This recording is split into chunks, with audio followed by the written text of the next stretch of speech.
मित्रांनो, या व्हिडिओमध्ये आपण बघणार आहोत शिरूर ते कर्जत या नवीन बनणाऱ्या महामार्गाबद्दल संपूर्ण माहिती आणि हा महामार्ग कोणत्या भागातून जाईल याचीही माहिती आपण या व्हिडिओमध्ये बघणार आहोत। त्याआधी आपण जर चॅनलवर नवीन आहात तर चॅनलला सबस्क्राइब करा व बेल आयकॉनही प्रेस करा, जेणेकरून तुम्हाला नवनवीन व्हिडिओचे अपडेट्स मिळत राहतील।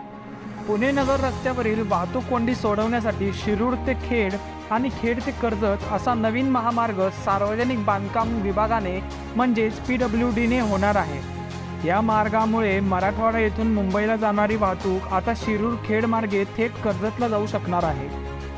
शिरूर ते कर्जत हा महामार्ग सुमारे 135 किलोमीटर लांबीचा मार्ग 4 पदरी असणार आहे। या महामार्गाचा प्रस्ताव मान्यतेसाठी शासनाकडे सादर करण्यात आला आहे। मित्रांनो, या महामार्गासाठी सुमारे 12,000 कोटी खर्च करण्यात येणार आहे, अशी माहिती सार्वजनिक बांधकाम पुणे विभागाचे मुख्य अभियंता अतुल चव्हाण यांनी दिली। आता हा महामार्ग कोणत्या भागातून जाणार ते पाहूया।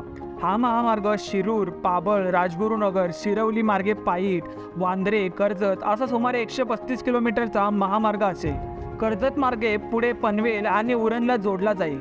मित्रांनो, शिरूर खेड कर्जत या नवीन मार्गामुळे मुंबईला जाण्यासाठी आणखी पर्याय उपलब्ध होणार आहेत। तसेच पुणे ते शिरूर या मार्गावरील ताण कमी होईल आणि ट्रॅफिक कमी होण्यास मदत होईल।